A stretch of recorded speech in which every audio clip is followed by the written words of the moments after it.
Hello नमस्कार, कैसे हैं आप सब। आई होप आप सभी अच्छे होंगे। आज हम हमारे चैप्टर 4 को आगे बढ़ाते हुए पार्ट 4 करेंगे और कल इसका जो पार्ट 5 है 5 के साथ ही इसको कंप्लीट कर लेंगे। ठीक है, आज हम आगे बढ़ते हुए इस चैप्टर में कुछ बातों के बारे में पढ़ाई करेंगे, स्टडी करेंगे। बिल्कुल छोटे छोटे बातें हैं और इम्पोर्टेंट हैं, बेसिक है ना, कई बच्चों को पता भी होगी।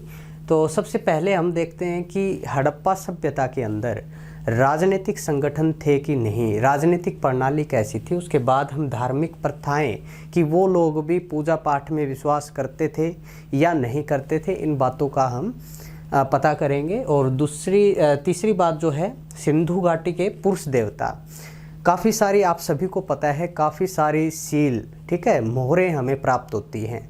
वहाँ पे कोई जैसे सिक्के नहीं चलते थे, जैसे लास्ट टाइम हमने व्यापार ट्रेड के बारे में जाना था। तो बहुत सारी जो मोहरें थी और मोहरें कैसे वो यूज़ करते थे, कैसी मोहरें थी, उनके लिए प्रसिद्ध कौन सी मोहरें थी, तो ऐसे मोहरों के बारे में हम पता करेंगे। और जो पुरुष देवता जो हमें प्रतीत होते हैं, ऐसा हम मालूम करते हैं कि ये पुरुष देवता ये होगा, है ना, ये देवता है या जो भी है, उसके बारे में हम स्टडी करेंगे। फिर हम पता करेंगे कि वृक्षों और पशुओं की पूजा भी क्या वो करते थे, जैसे कि आज आधुनिक युग में भी पशुओं की पूजा की जाती है। खासकर हमारे भारत की अगर मैं बात करूं तो वो वृक्षों को भी पूजते हैं, पत्थरों को भी पूजते हैं, प्रतिमा जो अलग अलग देवी देवताओं की प्रतिमाएं हैं उनको भी पूजा जाता है, और साथ में पशुओं की पूजा भी वो करते हैं। क्या वो लोग भी इससे परिचित थे, हम इसके बारे में हम स्टडी करेंगे। पांचवा जो पॉइंट है हमारा, हड़प्पाई लिपि। आप सभी को पता है कि हड़प्पाई जो लिपि है वो सबसे प्राचीन मानी जाती है, ठीक है। तो लिपियों के बारे में हम पता करेंगे। और फिर माप तोल, क्या वो लोग भी मेज़रमेंट के बारे में जानते थे, माप तोल करना जानते थे, और माप तोल करना जानते थे तो वो कौन कौन से ऐसे चीज़ों का इस्तेमाल करते थे कि वो मापना जानते हों, या जैसे आज हम मापते हैं, अलग अलग मेजरमेंट टेक्निक होती है हमारी, उसी तरीके से क्या वो भी परिचित थे। तो ये 6 पॉइंट के ऊपर हम बातचीत करेंगे। बड़ा ही इंटरेस्टिंग लेक्चर है, आप साथ के साथ इसको शेयर ज़रूर करते रहें उन बच्चों के पास जो बच्चे आर्ट साइड से हैं या फिर हड़प्पन सिविलाइजेशन के बारे में वो कुछ जानना चाहते हैं। तो छोटी छोटी बातें हैं बेटा। तो साथ में हम पता करेंगे राजनीतिक, जो सबसे पहला जो पॉइंट हमारा बन जाता है, राजनीतिक संगठन। आमतौर पर हम पढ़ते हैं इसके बारे में कि जैसे इसके अंदर बहुत सारी हमें एकता, अखंडता हमें मालूम पड़ती है। जैसे हम सामग्री प्राप्त करते हैं या कोई भी वस्तु हमें हड़प्पन सिविलाइजेशन के रिलेटेड है, तो उसमें हमें एकता प्रतीत होती है कि वो एक समुदाय, एक समूह में रहना पसंद करते थे, जिसके अंदर उनका एक बड़ा राजा भी होता था, बाकी प्रजा होती थी। राजा का जो घर या किला जो होता था वो एक ऊंचे टीले के ऊपर बना होता था, बाकी की आम प्रजा नीचे रहती थी, उसको दुर्ग बोला गया, या अन्य अन्य जो भी बातें हैं। तो इतना बड़ा जो जो ये नगर सिस्टम था इनका, ठीक है ना, नगर व्यवस्था थी, वो कैसे टिकी। तो इसमें अगर हम एक तथ्य देखते हैं कि हमें पता चलता है कि हमें हड़प्पाइयों के राजनीतिक संगठन का कोई भी स्पष्ट आभास नहीं मिलता है। लेकिन जैसे मैंने बताया, उनकी एकता को देखते हुए, उनकी अखंडता को देखते हुए ऐसा पॉसिबल है ही नहीं कि वहाँ कोई केंद्र सत्ता न रही हो। कुछ ना कुछ तो था कि जो उनको, वो सभी को कंट्रोल करके चल रहा था, ठीक है। तो कोई केंद्र सत्ता तो ज़रूर रही होगी, और अमूमन हमें ऐसा मालूम नहीं पड़ता है, ठीक है ना। जितनी खोज हुई है, शोध हुए हैं, उसको देखते हुए हमें मालूम नहीं पड़ता कि कोई भी राजनीतिक संगठन वहाँ था। लेकिन उनकी एकता को देखते हुए हम कह सकते हैं कि कोई ना कोई केंद्र सत्ता ज़रूर रही होगी। नेक्स्ट पॉइंट पे बात करते हैं, धार्मिक प्रथाएं। क्या वो लोग भी पूजा पाठ में विश्वास रखते थे, और रखते थे तो किन की पूजा वो करते थे। आमतौर पर आपने एक मूवी भी देखी होगी बॉलीवुड की, मोहनजोदारो। उसके अंदर भी कुछ जैसे विशेष स्नानागार दिखाया गया, ठीक है। लेकिन आप सभी को भी पता होगा कि उस टाइम पर कोई भी हमें मंदिर नहीं मिलता है, ठीक है। तो कुछ छोटे छोटे पॉइंट लेकर के 5 पॉइंट है बेटा, बहुत ही इंपॉर्टेंट है, ध्यान देंगे। सबसे पहला जो पॉइंट है, मिस्र और मेसोपोटामिया के नितांत विपरीत किसी भी हड़प्पा स्थल पर मंदिर नहीं बनाया गया। ठीक है, जैसे मिस्र और मेसोपोटामिया में तो फिर भी हमें कुछ साक्ष्य प्राप्त हो जाते हैं, लेकिन हड़प्पा में ऐसा कुछ नहीं था, मतलब अस्थिरता नहीं थी किसी धर्म को लेकर के। अलग अलग स्थानों पर अलग अलग मतलब चीज़ें या आस्था के प्रति या उनकी जो संस्कृति वो बदली धार्मिक प्रथाओं को लेकर के। ठीक है ना, तो ये कोई भी मंदिर हमें नहीं पाया गया। तो ये बात ज़रूर याद रखें कि हड़प्पा सभ्यता में हमें कोई भी मंदिर की वो साक्ष्य प्राप्त नहीं होते हैं मंदिर के।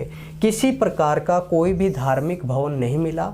इसका अपवाद क्या हो सकता है, विशाल स्नानागार। ठीक है ना, सबसे बड़ा जो स्नानागार जैसे आप मूवी में भी देखते हो, वो लोग उस स्नानागार को विशेष मतलब अपने आप को पवित्र करने के लिए, साफ करने के लिए, ठीक है ना, इसके लिए कोई धार्मिक अनुष्ठानों के लिए उसका यूज़ करते होंगे, ऐसा हमें मालूम पड़ता है। तो इसको देखते हुए हमें पता चलता है कि ये चीज़ उसका क्या हो सकता है, अपवाद हो सकता है कि कोई ना कोई चीज़ तो थी। स्नानागार, बहुत बड़ा स्नानागार वहाँ पे पाया है और एक अच्छी तकनीकी दिखी है उसके अंदर। बाकी स्थलों पर ऐसे स्नानागार हमें प्राप्त नहीं होते हैं। तो हम मान लेते हैं कि जो वो विशाल स्नानागार था ना, वो किसी खास धार्मिक अनुष्ठान के लिए वो यूज़ करते थे। ठीक है, अपने आप को पवित्र करने के लिए वो यूज़ करते थे। दूसरे के ऊपर अगर हम बातचीत करते हैं तो हड़प्पा अंचल में धार्मिक विश्वासों और आचारों में एक रूपता नहीं है। जैसे कि मैंने अभी बताया कि एक रूपता हमें दिखाई नहीं देती है। ठीक है, इसके अंदर धार्मिक विश्वासों के अंदर मतलब अलग अलग स्थानों पर अलग अलग, जैसे कहीं पे मिट्टी की कुछ टेराकोटा मतलब स्कल्पचर मिले हैं, मूर्तियां मिली हैं, और उनसे हम मान लेते हैं कि ये इस देवता, ये कोई देवी देवता होगा जिसकी वो पूजा करते होंगे।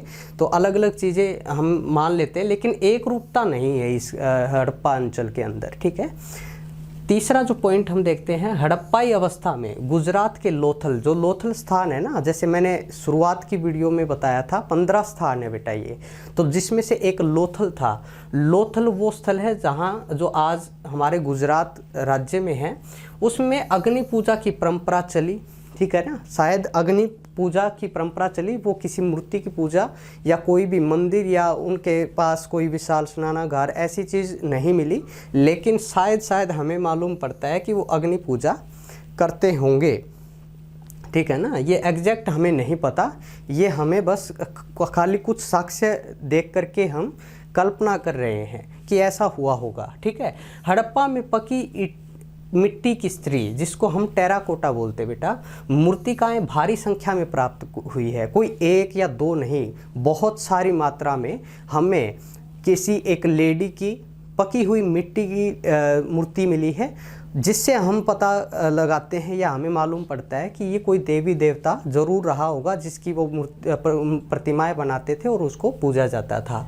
जैसे एक मूर्तिका मिली, स्त्री के गर्भ से निकलता हुआ पौधा दिखाई दिया। ठीक है ना, ऐसी वो थी। ये ओरिजिनल है, उसका फुटेज है जो वहाँ पे हमें प्राप्त होता है। ये एक इसके बीच में से एक पौधा उगता हुआ दिखाई देता है। हो सकता है ये कोई जैसे इसमें बताया कि मालूम पड़ता है कि हड़प्पाई धरती को उर्वरता की देवी मानते होंगे और उसको पूजते होंगे। और ये भी देखा जाता है कुछ साक्ष्य प्राप्त करके, मैं तो ये मानता हूँ कि वो लोग उन्हीं को पूजते थे जो उनके काम आता था। ठीक है ना, जैसे मिस्र में है, मिस्र में नील नदी को वो पूजते थे। ठीक है, नील नदी उनके लिए, क्योंकि पूरा का पूरा मिस्र जो था वो नील नदी ने ही उसका भरण पोषण किया था। ठीक है ना, वहाँ पे वो अनाज उगाते थे, पशुपालन भी करते थे। वैसे ही हड़प्पा में हो सकता है कि वो धरती को उर्वरता की देवी समझते थे और इसकी पूजा उसी तरह करते थे। ठीक है ना, उसी तरीके से वो करते थे जिस तरह मिस्र के लोग नील नदी की देवी आइसिस की पूजा करते हैं। ठीक है ना, ये नाम है बेटा, नाम दे रखा है कि नील नदी को वो देवी मानते थे। जैसे आज हम आधुनिक युग में जैसे अलग अलग रिवर्स को, अलग अलग नदियों को हम माता मानते हैं, देवी मानते हैं, तो वैसे ही वो भी इन्हीं को, मतलब जो उनके यूज में आता था उन्हीं को वो पूजना शुरू कर देते थे। तो इससे ये मालूम तो पड़ता ही है कि वो भी कहीं ना कहीं पूजा पाठ में विश्वास रखते थे। अब बात आता है बेटा सिंधु घाटी के पुरुष देवता, बहुत प्राचीन है। मोहरों से हमें पता चलता है, मोहरों पर वो ऐसी आकृतियाँ बनाते थे मानवों की, वृक्षों की, ठीक है ना, पशुओं की। तो अलग अलग मोहरें अलग अलग चीज़ों को दर्शाती, रिप्रेजेंट करती है। तो उन्हीं से हम कल्पना करते हैं कि वो लोग ऐसा कुछ करते होंगे। तो फर्स्ट पॉइंट हम देखते हैं पुरुष देवता के बारे में। उन जो हड़प्पा सभ्यता में एक पुरुष देवता की मोहर चित्रित किया गया, एक मोहर मिली, जैसे कि मैंने यहाँ पे दिखा रखी है, आप ध्यान से देख लीजिए कि ये मोहर पर क्या क्या दिखा रखा है, जिसके अंदर कुछ पशु भी दिखाई दिए, ठीक है ना। जैसे ये एक बैल है 2 सींगों वाला, ये गैंडा दिखाई दे रहा है, ये चीज़, ठीक है ना। और यहाँ पे एक व्यक्ति बैठा हुआ है जिसके सिर पर सींग दिखाए गए, मुकुट टाइप का है ये, ठीक है। और कैसी अवस्था में बैठा है, एक आसन में बैठा हुआ है जिसके नीचे हिरण भी दिखाई देती हैं, हिरण है, यहाँ पे शेर भी दिखाई देता है, हाथी भी दिखाई देता है। और यहाँ पे उनकी कुछ मछलियाँ या कुछ अलग तरीके की उनकी कोई लिपि होगी ये शायद, ठीक है ना, ये लिपि भी दिखाई देती है। तो ये जो व्यक्ति इस अवस्था में बैठा है, इसको और आसपास जितने भी पशु पक्षी यहाँ पे दिखाई दिए हैं और इसके सिर पर भी सींग दिखाई दिए हैं, तो हो सकता है इसको वो पशुपति महादेव भी मानते हूँ, या ये उन्हीं का एक रूप हो, पशुपति महादेव जी का हो सकता है। काफ़ी शिवलिंग भी हमें वहाँ से प्राप्त होते हैं। तो हम मान लेते हैं कि वो लोग पूजा पाठ में, या कहीं कहीं एक रूपता तो नहीं है, कहीं कहीं वो मूर्ति पूजा भी करते थे। इसको पशुपति महादेव की संज्ञा दी गई है, माना जाता है, ठीक है ना। तो ऐसे ही जैसे चित्रित किया गया, उसके सिर पर 3 सींग, वह एक योगी की ध्यान में मुद्रा में एक टांग पर दूसरी टांग डाले हुए बैठा है, जैसे पद्मासन लगाए बैठा है, जैसे कि मैंने आपको बताया। और इसके चारों ओर हाथी, बाघ, गेंडा, आसन के नीचे भैंसा और पाँव पर 2 हिरण खड़ी हुई दिखाई देती हैं। हम ये मुद्रा है बेटा, सील है एक, उनकी मोहरें हैं, ठीक है ना। दूसरा पॉइंट देखिए बेटे, ये मोहरें हैं, बहुत सारी हैं ऐसी मोहरें, 2-3 तरीके की और हैं। उनका जो फेवरेट एक पशु होता था, एक सींग वाला सांड, ठीक है ना, उसकी मोहरें भी बहुत सारी है, जिसके ये मोहरें बनाते थे जो वहाँ के पदाधिकारी होते थे, बड़े जो लोग होते थे, अमीर लोग थे, वो अपने को अपनी मतलब पावर को दर्शाने के लिए इन मोहरों का इस्तेमाल करते थे, ठीक है, दिखाने के लिए, या ऐसा कुछ होता होगा शायद, ठीक है। तो तीसरा पॉइंट देखिए, संभवतः ये पूजा के लिए बने थे, संभवतः हो सकता है कि ये पूजा के लिए बने थे। ऋग्वेद में लिंग पूजक अनार्य जातियों की चर्चा लिंग पूजा हड़प्पा काल में शुरू हुई, ठीक है ना। लिंग पूजा, जैसे लिंग शिवलिंग होता है ना, शिवलिंग लिंग पूजा हड़प्पा काल में ही क्या हो गई थी, शुरू हुई, और आगे चलकर हिंदू समाज में वो पूजा की विशिष्ट विधि मानी जाने लगी, ऐसा माना जाता है बेटा, है ना। एग्जैक्ट हमें नहीं मालूम पड़ता। तो ये ऐसी मोहरें बनाई गई किसकी संज्ञा दी गई, पशुपति महादेव की संज्ञा दी गई। वृक्षों और पशुओं की पूजा, क्या वो वृक्षों को पूजते थे, क्या वो पशुओं को भी पूजते थे? तो एक पशुओं वाला तो हमें एक पहले इफेक्ट हमें पता चल गया कि पशुपति महादेव या फिर कुछ अन्य चीज़ें इसमें दर्शा रखी, तो वो पशुओं को तो अवश्य ही ज़रूर पूजते होंगे। और हमें पहले के पार्टों में भी हमने पढ़ी है कि एक सींग वाला जो जानवर था, जो सांड था, उसको वो पवित्र जानवर मानते थे, और एक मुख्य जानवर हड़प्पा काल का वो हमें प्रतीत होता है, और ऐसा कुछ साक्ष्य भी हमें प्राप्त हुए। तो वृक्ष और पशुओं की पूजा में देखते हैं, तो पहला तो देखते हैं एक मोहरे पर पीपल की डालों के बीच विराजमान देवता चित्रित हैं, ठीक है ना। एक मोहर है, पीपल की जो पेड़ होता है उस टाइप का एक उसमें चित्र बनाया हुआ है, और उसके बीच में एक मतलब देवता बिठाया हुआ है, ऐसा प्रतीत होता है हमें देखने के बाद। और एक सींग वाला जानवर जिसको यूनिकॉर्न बोला जाता है, जैसे मैं अभी बता रहा था, जो गैंडा हो सकता है, लेकिन वो गैंडा तो नहीं है, ठीक है ना। तो एक सींग वाला जो जानवर था उनका प्रसिद्ध जानवर था, और वो पवित्र जानवर वो मानते थे, जैसे कि ये मोहर में दिखाया हुआ है, ठीक है ना। इसको हो सकता है ये गैंडा भी हो, लेकिन ये अलग ही टाइप का जानवर लग रहा है, ठीक है। तो आप देख सकते हैं ये भी एक मोहर थी और ये भी एक मोहर थी। ये जानवर तो आज भी हम देखते हैं अपने, जैसे बैल होता है ना, उस टाइप का है। और कई सारे हमें ताबीज़ भी पाए गए, तो हो सकता है ताबीज़ का, जैसे अथर्ववेद में वेद हम पढ़ेंगे ना, चारों वेद हम पढ़ेंगे, तब आप देखना अथर्ववेद में ताबीज़ भूत प्रेतों से, तंत्र मंत्रों से बचने के लिए वो पहना करते थे, ठीक है ना, ऐसा हो सकता है। तो ये एक कुबड़ वाला सांड याद रखे, और एक सींग वाला जो जानवर था यूनिकॉर्न, ठीक है, और चौथा जो था ना, ताबीज़ बड़ी तादाद में मिले हैं, हर स्थल में ताबीज़ हमें मिलते हैं। और शायद हड़प्पाई लोग विश्वास करते थे कि भूत प्रेत उनका अनिष्ट कर सकते हैं, उनको नुकसान पहुंचा सकते हैं, इसलिए उनसे बचने के लिए वो ताबीज़ पहनते होंगे। और ये कुछ ज्वेलरीज हैं, कुछ ताबीज़ हैं जो बड़ी तादाद में हमें प्राप्त होते हैं। तो हो सकता है ताबीज़ पहनते थे तो वो विश्वास रखते हों कि भूत प्रेत में भी वो विश्वास रखते हों, और पूजा पाठ में भी वो विश्वास रखते हों। कुछ चीज़ें हमें ऐसी प्राप्त हुई हैं, उनको देखते हुए लगता है कि वो लोग इन चीज़ों से वाकई में ही परिचित थे, ठीक है ना, वो जानकार थे, वो जानते थे। और आज भी आधुनिक काल में भी हम इन चीज़ों को पूजते हैं, पीपल को हम पूजते हैं, ठीक है, ऐसे ऐसे जानवरों को भी हम पूजते हैं, ठीक है ना। तो ऐसी चीज़ें हमें मालूम पड़ती हैं। तो ये था कुछ छोटा सा और इम्पोर्टेंट। अब लिपि के बारे में बात करते हैं बेटा, हड़प्पाई लिपि क्या थी। तो सबसे पहले हम नज़र डालते हैं फर्स्ट पॉइंट पे। इसमें देखिए क्या बोल रखा है कि हड़प्पाई लिपि का सबसे पुराना नमूना कब मिला था, 1853 में, ठीक है ना। एक तो ये याद रखें, और दूसरा 1928 में मिला था। उसकी पूरी लिपि का प्रकाश में आ गई, और किंतु वह अभी तक पढ़ी नहीं जा सकी है। तो ये दो डेट हम याद रखेंगे। दूसरा हम याद रखेंगे कि वो हमें मिली ज़रूर हैं, लेकिन अभिलेखनीय है, लेकिन वो आज तक समझी नहीं जा सकी हैं। दूसरे पॉइंट में देखिए, पत्थर की मोहरों और अन्य वस्तुओं पर हड़प्पाई लेखन के लगभग कितने नमूने पाए गए, 4000। और हड़प्पाई के अभिलेख उतने लंबे नहीं हैं जितने मिस्र और मेसोपोटामिया के हैं, ठीक है। ये लंबे अभिलेखों पर नहीं, बल्कि जो मैंने पीछे दिखाई है मोहरों पर अपनी चीज़ों को दर्शाते थे और कुछ पॉइंट ही लिखते थे। जैसे ये लिख रखा है, ये उनकी लिपि थी, ठीक है, लेकिन ये नहीं पता चल रहा है कि ये लिखा हुआ क्या है। लेकिन इनके कोई लंबे चौड़े कोई अभिलेख नहीं थे।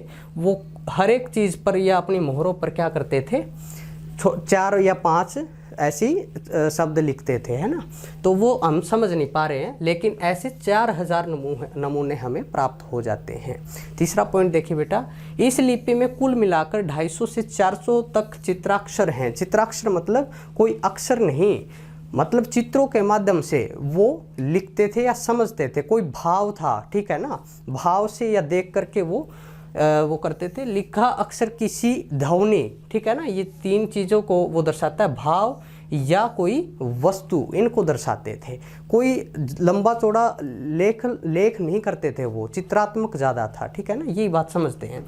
हड़प्पा लिपि वर्णात्मक नहीं बल्कि मुख्यतः चित्रलेखात्मक है, ठीक है ना। चित्रों के द्वारा वो उन्होंने लिखा हुआ है, जिसको हम क्या बोलते हैं, पिक्टोग्राफ बोलते हैं, पिक्टोग्राफ, ठीक है ना, क्या बोलते हैं,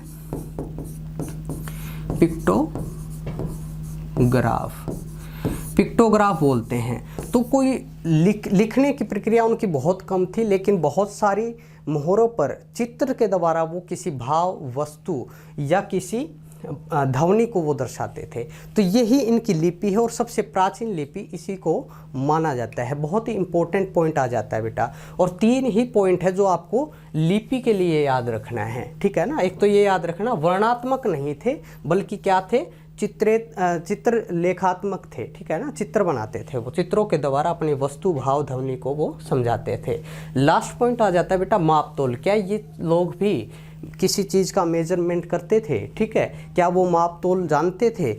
तो जानते थे, तो कैसे जानते थे, तो हमें कुछ बाट मिले हैं, बाट होते हैं ना, ठीक है, जिनसे जैसे 1 kg बाट, 2 kg बाट होते हैं, वो बाट के रूप में कुछ पत्थरों का या कुछ ऐसी वस्तुएं हमें प्राप्त हुई हैं जिनसे लगता है, जैसे एक डंडा भी मिला है जिसके ऊपर क्या था, कुछ जैसे हम मापते हैं ना, कुछ मापने की प्रक्रिया लिखी हुई थी, ठीक है ना, एक डंडे के ऊपर। ऐसे ही कुछ ऐसे पत्थर हमें प्राप्त हुए जो अलग अलग वजन के थे, और वो हो सकता है इन्हीं का यूज़ करते हों किसी वस्तु का मेजरमेंट करने के लिए, माप तोल करने के लिए। तो फर्स्ट पॉइंट देखिए, माप तोल बाट के रूप में वैवत बहुत सी वस्तुएं पाई गई और उनके प्रकट होता है कि तौल में 16 या उसके आवर्तकों का व्यवहार होता था, जैसे 16, 64, 160, 320 और 640। मतलब अभी तक आधुनिक काल में भी कुछ साल पहले तक इन चीज़ों का यूज़ करते थे हमारे लोग भी, ठीक है ना, मापने के लिए। लेकिन वो लोग भी इस जो व्यवहार है उस व्यवहार को ये जानते थे मापने के लिए। दूसरा पॉइंट देखिए, सबसे रोचक जो बात है ये होती है कि 16 के अनुपात की यह परंपरा भारत में आधुनिक काल तक चलती रही है, लेकिन हड़प्पाई लोग मापना भी जानते थे। तो ये तो हमें मालूम हो ही जाता है कि वो लोग मापना जानते थे, क्योंकि ऐसी ऐसी चीज़ें जो हमें प्राप्त हुई हैं, ठीक है ना, ये जो तौलने के लिए यूज़ होती है, जिसको हम ताखड़ी बोलते हैं, तराजू बोलते हैं, ठीक है ना, तो ये हमें प्राप्त होती है। कुछ ऐसी वस्तु भी हमें प्राप्त होती हैं अलग अलग साइज़ की, अलग अलग जो होता है ना, इनका भार जो होता है, अलग अलग भार की, अलग अलग वेट की जो चीज़ें मिली हैं। तो इससे हमें देखने से पता चलता है कि ये लोग मापना तोलना भी अच्छी तरीके से जानते थे। ऐसे डंडे पाए गए जिन पर माप के निशान लगे हुए हैं, ठीक है ना, जैसे मैं बता रहा था, इनमें से एक डंडा कांसे का भी है। तो ये 3-4 पॉइंट है जो आपको माप तोल के लिए, ठीक है ना, धार्मिक प्रथाओं के लिए कुछ ऐसी इंपॉर्टेंट बातें हैं, छोटी छोटी बातें, बेसिक बातें हैं, तकरीबन बच्चों को पहले भी ये पता होगा, पढ़ चुके होंगे, ठीक है। तो आज ये 4th पार्ट हमारा इतना ही था। बहुत ही अच्छी चीज़ें हमें आज मालूम पड़ी है। आई होप आप सभी को समझ में आया होगा, और ऐसे ही जुड़े रहिए। कल इसका पार्ट 5 करेंगे और 5 पार्ट के साथ ही इस चैप्टर को हम क्लोज कर देंगे। नेक्स्ट चैप्टर हम जल्दी स्टार्ट करेंगे। तो ऐसे ही आप हमारे एग्ज़ाम हंटर ऐप के यूट्यूब चैनल के साथ जुड़े रहिए, और इसके साथ साथ हमारे और भी फैकल्टीज़ हैं, और इनके हम सेल्फ हैंड रिटन नोट्स भी हम भेजते हैं बच्चों को। तो अगर आपको किसी भी अपडेटेड कोर्स या अपडेटेड सेल्फ नोट्स चाहिए तो आप दिए गए नंबर पर कांटेक्ट कर सकते हैं, ईमेल कर सकते हैं। तो ऐसे ही आप उन बच्चों के साथ ये वीडियो साझा करें, शेयर करें, जिन बच्चों के पास आर्ट्स स्टडी वो करते हैं और ऐसी ऐसी चीज़ों के बारे में पढ़ना चाहते हैं। हमारा यही मकसद है कि आपके लिए जैसे तैसे पढ़ाई को हम आसान करें, आपकी कहीं ना कहीं हेल्प करें, जिससे आप अच्छे गोल्स को अचीव कर सकें, अच्छे मार्क्स प्राप्त कर सकें। यही हमारा लक्ष्य है। आई होप आप सभी को समझ में आया होगा। आप सभी का बहुत बहुत धन्यवाद। ऐसे ही जुड़े रहिए।